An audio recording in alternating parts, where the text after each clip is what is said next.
नमस्कार, मैं मोहित आप सबका जॉब्स टारगेट यूट्यूब चैनल पर एक बार फिर से स्वागत करता हूं। तो कैसे हो आप सभी। तो आज की वीडियो के अंदर हम लोग टॉपिक शुरू करने जा रहे हैं relation and functions. Class twelfth class का, चाहे सीबीएसई हो, चाहे हरियाणा बोर्ड हो, चाहे कोई सा बोर्ड हो, उसके अंदर relation and function chapter first है, chapter number first relation and function. वो चैप्टर आज हम शुरू करने जा रहे हैं भाई। ठीक है, उसकी फर्स्ट एक्सरसाइज के बारे में बिल्कुल सब कुछ पढ़ देंगे बेसिक से। ठीक है, उसकी पहली एक्सरसाइज कैसे है, एग्जाम्पल करवा दूंगा, एक्सरसाइज आपको करनी है। अगर कोई डाउट आए तो डिस्क्रिप्शन में इंस्टाग्राम आईडी का लिंक है, मैसेज करके डाउट पूछ सकते हो। तो देखो भाई, रिलेशन एंड फंक्शन। रिलेशन होता है क्या है, रिलेशन होता है संबंध। ठीक है, जैसे कि कोई भी मतलब दो चीजें हैं, उनके बीच में क्या संबंध है उसको बोलते हैं रिलेशन। ठीक है, कोई भी दो चीजें हैं उनके बीच में क्या संबंध है उसको बोलते हैं रिलेशन। जैसे कि आपकी जो महिला मित्र है उसके साथ क्या संबंध है, तो उसको हम किससे क्या बोलेंगे, क्या रिलेशन है। ठीक है, तो इसको बोलते हैं हम लोग रिलेशन। इसी पर जैसे हम इसको ऐसे समझेंगे कि एक सेट है, जैसे कि एक सेट है ये ए और एक है आपका दूसरा सेट बी, इन दोनों के बीच में क्या रिलेशन है, यही हम इस पूरे चैप्टर के अंदर यही कहानी चलेगी। ठीक है, जैसे कि देखो ये दो हैं, ये पुरुष है, ये महिला है। ठीक है, इन दोनों के बीच में क्या रिलेशन है, इसी को बोलते हैं हम लोग रिलेशन। मतलब क्या संबंध है, इसको हम रिलेशन बोलते हैं। ठीक है, जैसे पति पत्नी है या भाई बहन है, जो भी है। ठीक है, तो अब हम सेटों के अंदर, जैसे कि अब हम अंकों के अंदर यानी डिजिट्स के अंदर रिलेशन फाइंड करेंगे। डिजिट्स के अंदर रिलेशन क्या होता है।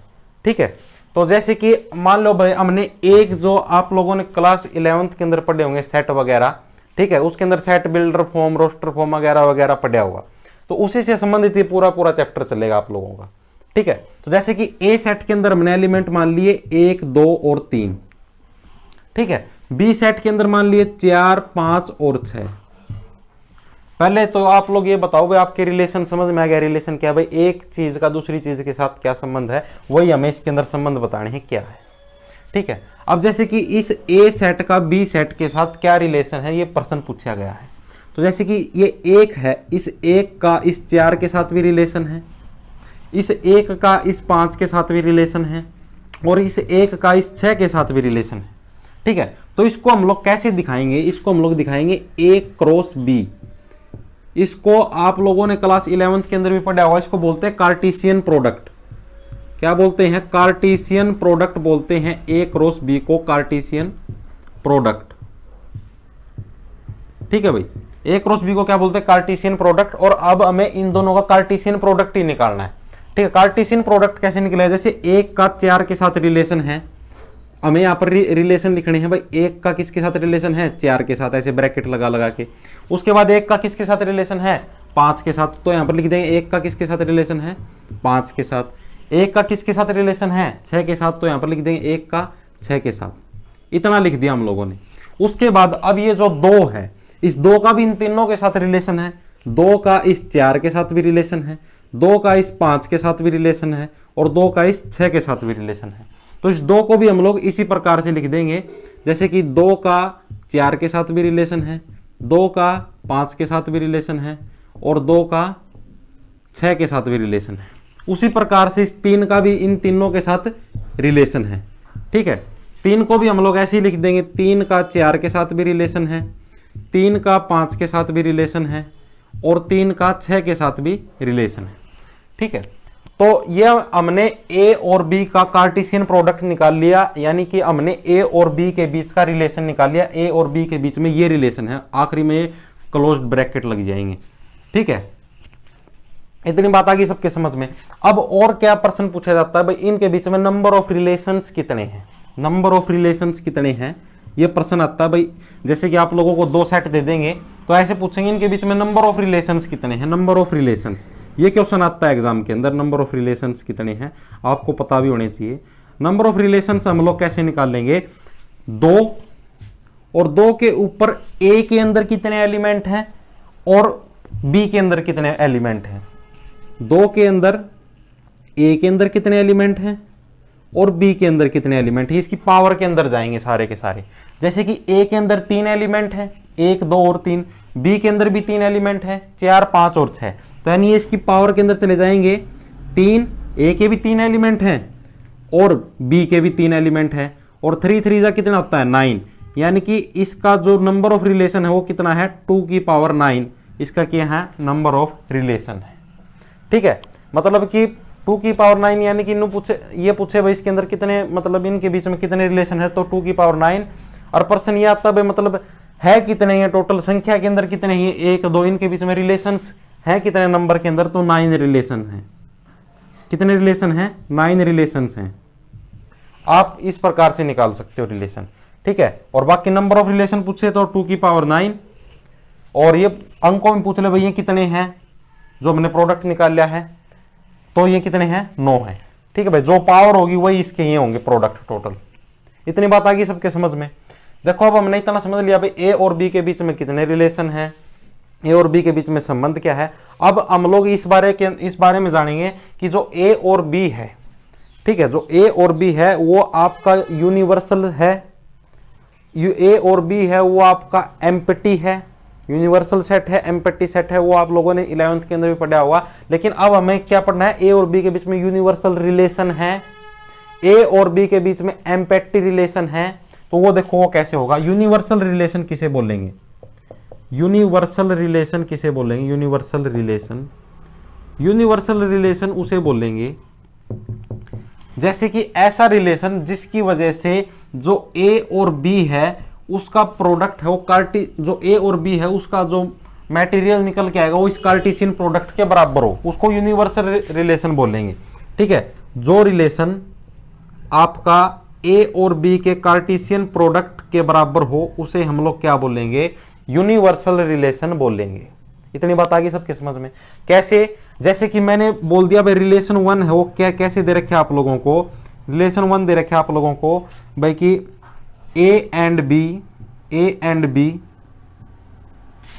सच दैट जो ए है वो लेस देन है आपका बी से, for all A X and Y लिख लो आप लोग यहां पर, एक्स एंड वाई। ठीक है, X and Y such that X less than Y है, एक्स वो वाई से छोटा है आपका, और जितने भी जो भी मतलब for all X belongs to A and Y belongs to B. ठीक है, यानी कि जो x और y है कोई भी 2 डिजिट है, मतलब इसके ये मान लो ये रिलेशन को हम लोग कैसे देखेंगे। अब जैसे आपका x और y है इसका रिलेशन कैसे है, इसके अंदर x की वैल्यू 1 रखेंगे, इससे हमने x की वैल्यू 1 ले ली तो y की वैल्यू हमेशा ग्रेटर देन है यानी 4 आ गई। उसके बाद x की वैल्यू हमने 1 ही रखी तो y की वैल्यू कितनी आ रही 5, x की वैल्यू 1 ही रखी तो y की वैल्यू कितनी आ रही 6। उसी प्रकार से x की वैल्यू अगर 2 रखेंगे तो y की वैल्यू कितनी आएगी 4, 2 ही रखेंगे कितनी आएगी 5, 2 ही रखेंगे कितनी आएगी 6। मतलब इस प्रकार से 3 की भी इसी प्रकार से, मतलब कुल मिला के बात यह है कि a क्रॉस b यानी कि जो कार्टेशियन प्रोडक्ट है ए और बी का उसके बराबर आ जाएगा इस रिलेशन की वैल्यू। ठीक है, यानी कि यूनिवर्सल रिलेशन कौन सा हुआ आप लोगों का, मतलब कि वो रिलेशन जिसके मतलब अगर आप लोगों को कोई रिलेशन गिवन है तो वो रिलेशन आपका ए और बी का जो कार्टेशियन प्रोडक्ट है अगर उसके बराबर आ जाए तो उस रिलेशन को हम लोग क्या बोलेंगे, यूनिवर्सल रिलेशन बोलेंगे। ठीक है भाई, अब जैसे कि इसका ये जो रिलेशन आया अपने को, जो ये रिलेशन गिवन था x लेस देन y वाला, ये ए और बी के कार्टेशियन प्रोडक्ट के बराबर आ गया, तो ये रिलेशन क्या है आप लोगों का, यूनिवर्सल रिलेशन है। बोलो भाई समझ में आया या नहीं आया, बोलो। अब जैसे कि आप लोगों को इतनी बात समझ में आएगी भाई यूनिवर्सल रिलेशन ये होता है।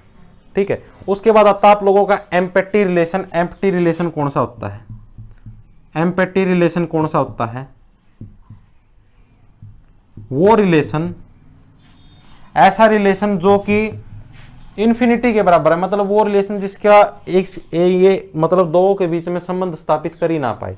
जैसे मैं आप लोगों को एग्जांपल देके दिखाता हूं, जैसे कि आपका कोई भी रिलेशन है, रिलेशन नंबर 2 लिख दिया मैंने, तो x and y such that x की value greater than y for all x belong to a and Y belong to B, यानी कि x और y की ऐसी वैल्यू जिसके अंदर x है वो y से बड़ा है, और x किसके अंदर से लेने एलिमेंट a और y b के अंदर से। तो हमने देखा भाई x जो एलिमेंट मतलब a के अंदर से जो भी x नाम का एलिमेंट लेना है 1 2 3, इनके अंदर कोई भी एक भी ऐसा एलिमेंट नहीं है जोन सा b से बड़ा हो, यानी कि जोन सा y से बड़ा हो, 4 5 6 से बड़ा हो, नहीं है। तो इस रिलेशन को हम लोग क्या बोलेंगे, एम्पैथी रिलेशन बोलेंगे। ये आप लोगों को चेक करना पड़ेगा। एम्पैथी रिलेशन आप लोग कैसे चेक करोगे, मतलब कि ऐसा रिलेशन जिसके अंदर जो मतलब अगले ने रिलेशन के अंदर जो बात दी है वो बात असली में एग्जिस्ट करती ही नहीं, तो उस रिलेशन को क्या बोलेंगे हम लोग, एम्पैथी रिलेशन बोलेंगे। जैसे कि इस रिलेशन के अंदर इसने बोला भाई एक्स है वो ग्रेटर देन वाई है, लेकिन ऐसा तो पॉसिबल है ही नहीं जो हमको जो दे रखा है, तो ऐसे रिलेशन को क्या बोलेंगे हम लोग, एम्पैथी रिलेशन बोलेंगे भाई। इसका स्क्रीनशॉट ले लो, नोट कर लो। यूनिवर्सल रिलेशन समझ में आ गया, एम्पैथी रिलेशन समझ में आ गया। अब हम लोग बढ़ते हैं जो मेन जो क्वेश्चन आते हैं आप लोगों के, आपका जैसे कि ये रिफ्लेक्सिव है या नहीं है, इस प्रकार के क्वेश्चन आते हैं। वो जिसको बोलते हैं equivalence relation, prove that it is an equivalence relation. अब हम वो शुरू करेंगे। आप लोगों के सामने एक क्वेश्चन लिया है, एक एग्जांपल लिया है इसका एम्पैथी का और यूनिवर्सल रिलेशन का, ठीक है। तो अपने को क्या बताना है इसके अंदर, अपने को ये बताना है कि भाई ए है वो एक ऐसा सेट है, मतलब एक बॉयज स्कूल है, ठीक है, उसके अंदर स्टूडेंट्स का सेट है ए, यानी कि ये समझ लो भाई ए के अंदर क्या आपका सिर्फ बॉयज ही हैं। इसने क्या पूछा भाई ए इज सिस्टर ऑफ बी, एक रिलेशन बनाने के लिए कहा, कह रहा है, ये पहला एग्जांपल है एनसीईआरटी की बुक के अंदर, एक रिलेशन बनाने के लिए कह रहा है भाई ए के साथ ही ऐसा रिलेशन बनाओ जिसके अंदर ए है वो बी की सिस्टर है। ए के अंदर क्या है, सारे बॉयज हैं, बॉयज, तो जाहिर सी बात है कि दूसरे ए के अंदर भी बॉयज ही बॉयज होंगे, क्योंकि ये ए के साथ ही तो रिलेशन बनाने के लिए कह रहा है। दे क्या रखे अपने को भाई, ए क्या है आपका बॉयज स्कूल है, उसके अंदर सारे बॉयज ही बॉयज हैं, तो इसने क्या दे रखा है भाई एक है वो बी की सिस्टर है। इस रिलेशन को क्या बताना भाई, एम्पैथी रिलेशन प्रूव करना है, तो अपने आप ही प्रूव है। जब इसके अंदर है ही बॉयज तो सिस्टर कहां से बनेगी, भाई, तो ये क्या आपका एम्पैथी रिलेशन है।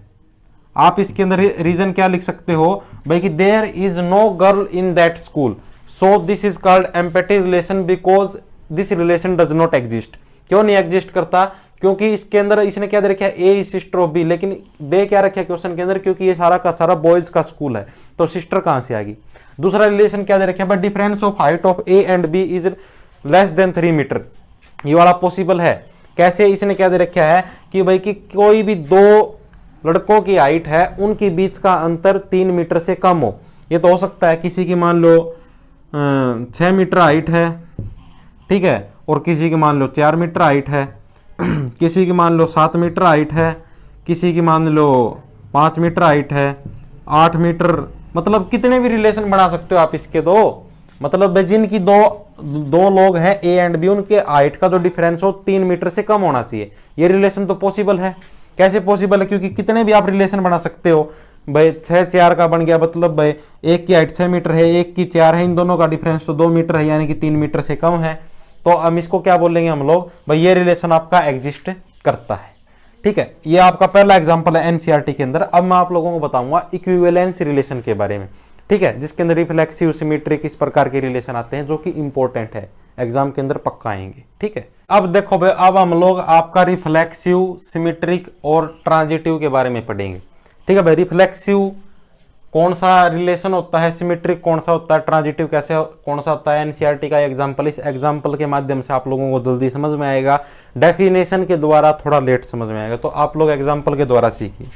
तो कौन सा होता है आप लोगों का रिफ्लेक्सिव, देखो मैं आप लोगों को बता देता हूँ रिफ्लेक्सिव कैसे निकालोगे। रिफ्लेक्सिव वो होता है अगर आपका जो रिलेशन दे रखा है, जैसे इसने ये रिलेशन दे रखा है भाई कि आर, तो ये सेट है, ठीक है, 1 2 3, और इसका रिलेशन दे रखा है भाई 1 1 2 2 3 3 1 2 2 3, यानी कि अगर आपका इन सब के अंदर से अगर एक भी अगर पेयर है वो अगर आपका इससे संबंध रखता है तो वो क्या है, आपका रिफ्लेक्सिव है। जैसे कि अगर आप लोग इसे खोलोगे, 1 2 3 को खोलोगे, 1 2 3 जो सेट है, अगर आप इसको खोलोगे तो खोलने के बाद इस प्रकार के पेयर भी आएंगे, जैसे कि 1 2 3, 1 2 3 एक देखो ये रहा, अभी ऊपर करके दिखाया था उसी सवाल की तरह तो है। ये पेयर आगे 1 1 1 2 1 3, ठीक है। तो यानी कि जो हमने जो ये आर जो ये था आपका जो आर जो सेट था उसको अगर हमने खोल लिया तब भी ये पेयर आने लग रहे हैं और इसी प्रकार के पेयर इसके अंदर आने लग रहे हैं। तो यानी कि ये जो आर है ये आपका रिफ्लेक्सिव है। आगे बात समझ में क्यों है, क्योंकि ये जो है ये सारे के सारे मतलब इससे संबंध रखते हैं, ठीक है। आप लोगों को देखो, मैं आप लोगों को बता देता हूं, आप लोगों को रीजन क्या लिखना है।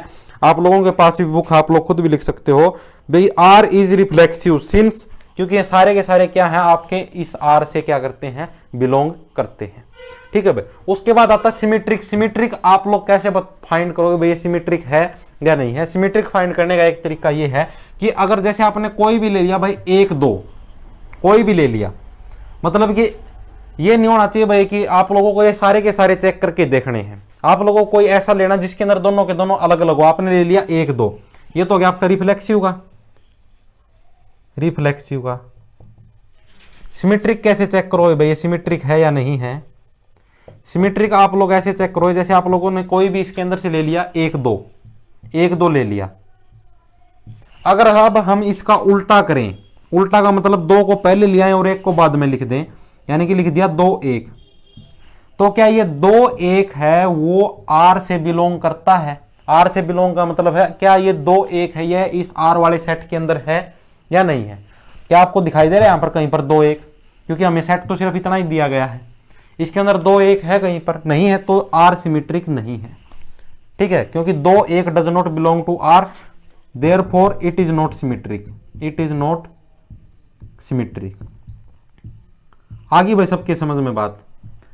सिमेट्रिक कैसे फाइंड करेंगे, अगर कोई भी जो आपका जो भी आर जो सेट दे रखा है उसके अंदर से कोई भी एक पेयर उठाओ, उसका उल्टा करो, 1 2 था 2 1 करो और उसको चेक करो भाई वो इससे रिलेटेड है या नहीं है, वो इसके अंदर है या नहीं है। अगर है तो आपको लिखना इट इज सिमेट्रिक, ठीक है। यानी कि फिर उस टाइम में आ जाता है भाई 2 1 है वो भी आर से बिलोंग करता है तो ये सिमेट्रिक है। तो अब ये सिमेट्रिक नहीं है। सिमेट्रिक किया की बात समझ में। रिफ्लेक्सिव अब आता है ट्रांजिटिव। ट्रांजिटिव कैसे फाइंड करोगे आप लोग भाई आर ट्रांजिटिव है या नहीं है। ट्रांजिटिव फाइंड करने का एक तरीका ये है, आप लोगों को 2 लगते पेयर लेने, यानी उनके अंदर एक एलिमेंट कॉमन होना चाहिए। जैसे कि 1 2 और 2 3 है, इसके अंदर 2 कॉमन है, आप लोगों को ऐसा पेयर लेना है। जैसे कि 1 2 ले लिया मैंने और ले लिया 2 3, ठीक है। ऐसा पेयर लेना जिसके अंदर एक एलिमेंट कॉमन हो, ठीक है। तो 1 2 2 3 ले लिया, तो इससे क्या बनेगा, मतलब जो सा कॉमन वाला है इसको हटा दो और फिर ये जो बच रहे हैं इनको लिख दो, यानी कि 1 3। क्या 1 3 बिलोंग करता है आर से। क्या 1 3 नाम का एलिमेंट है कोई आर के अंदर, नहीं है।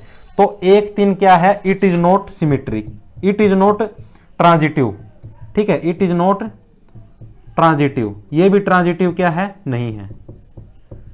तो ये क्या है, इक्विवेलेंस रिलेशन नहीं है। तो देखो आप लोगों के समझ में आया हुआ कैसे है। इक्विवेलेंस रिलेशन कौन सा होगा, पर क्वेश्चन ये पूछा जाता है भाई। इस क्वेश्चन के अंदर क्या पूछा गया था कि भाई ये रिलेशन इक्विवेलेंस रिलेशन है या नहीं है। इक्विवेलेंस रिलेशन कैसे फाइंड करेंगे, अगर ये तीनों के तीनों एग्जिस्ट करते हैं भाई, रिफ्लेक्सिव भी है आर कोई सेट, सिमेट्रिक भी है और ट्रांजिटिव भी है, तो ये क्या आपका रिफ्लेक्सिव रिलेशन है। और अगर इन तीनों के अंदर से अगर एक भी नहीं है तो ये आपका इक्विवेलेंस रिलेशन नहीं है। अब जैसे इसके अंदर रिफ्लेक्सिव तो एग्जिस्ट करता है लेकिन सिमेट्रिक और ट्रांजिटिव एग्जिस्ट नहीं करता, ठीक है। तो ये आपका वो इक्विवेलेंस रिलेशन नहीं है। सबके आगे वो बात समझ में। जैसे रिफ्लेक्सिव तो हो गया भाई कि क्योंकि इसके सारे के सारे एलिमेंट ये जो आर सेट दे रखा तो इससे बिलोंग करते थे। सिमेट्रिक क्यों नहीं, जो भी हमें इसके अंदर से कोई भी एक एलिमेंट उठाना है जिसके अंदर दोनों के दोनों अलग अलग हो, दोनों के दोनों डिजिट, ठीक है। आप इसके अंदर 2 3 भी उठा सकते थे, 2 3 उठा के और इसका भी उल्टा करना था 3 2। 3 2 भी इसके अंदर कहीं पर एग्जिस्ट नहीं करता। हमने 1 2 उठाया, 1 2 का उल्टा किया 2 1, 2 1 आर से बिलोंग नहीं करता था, तो ये नॉट सिमेट्रिक। अगर 2 1 इसके अंदर होता तो ये सिमेट्रिक होता। उसी प्रकार से ट्रांजिटिव के अंदर 2 एलिमेंट ऐसे उठाने जिनके अंदर से एक कॉमन हो, ठीक है, और जो से जो कॉमन नहीं है उनका एक सेट अलग से लेना है और ये चेक करना वो इसके अंदर है या नहीं है, नहीं है तो नॉट ट्रांजिटिव, ठीक है भाई। आपके समझ में आ गया हो भाई ये इक्विवेलेंस रिलेशन कैसे चेक करते हैं। रिफ्लेक्सिव, सिमेट्रिक और ट्रांजिटिव पक्का क्वेश्चन आएगा एग्जाम के अंदर। ये वाला क्वेश्चन देखिए, ये भी आपके एनसीईआरटी की किताब के अंदर है भाई। Let T be set of triangles in a plane with R a relation in T given by R T1 T2 T1 is congruent to T2 so that it is an equivalence relation. मतलब क्या दे रखा है भाई, जो आपका T दे रखा है वो ट्रायंगल का सेट दे रखा है, ठीक है, और क्या रिलेशन दे रखा है, जो T1 T2 है वो एक दूसरे के साथ कॉन्ग्रुएंट है, यानी जो T1 ट्रायंगल है वो T2 के साथ कॉन्ग्रुएंट है। तो ये बताना भाई ये रिलेशन इक्विवेलेंट है या नहीं है। अब देखो आप लोग जानते हो भाई रिफ्लेक्सिव, पहले क्या चेक करेंगे, रिफ्लेक्सिव है या नहीं। रिफ्लेक्सिव कैसे चेक करें भाई, ये रिफ्लेक्सिव है या नहीं। आप लोगों को पता है भाई कि जो हर एक जो ट्रायंगल है वो खुद के साथ तो कॉन्ग्रुएंट होता ही है, ठीक है, यानी कि जो T1 T2 जो ट्रायंगल है, जो एक बड़ा ट्रायंगल दे रखे हैं प्लेन के अंदर, वो उसके साथ तो होने ही होने हैं कॉन्ग्रुएंट, ठीक है। तो इसके अंदर क्या रीजन लिखोगे भाई, every triangle is congruent to itself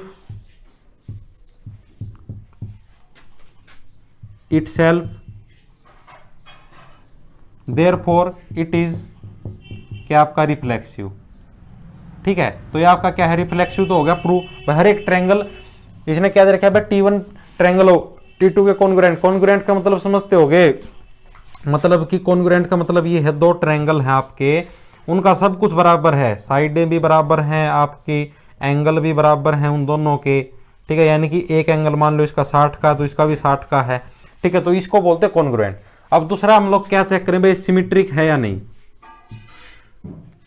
symmetric check करें भाई, सिमेट्रिक है या नहीं। सिमेट्रिक कैसे चेक करेंगे, जैसे कि जो T1 और जो T2 ट्रायंगल हैं, T1 और जो T2 ट्रायंगल हैं वो आपके कॉन्ग्रुएंट है, T1 is congruent to T2 और वो आपके R से भी बिलोंग करते हैं।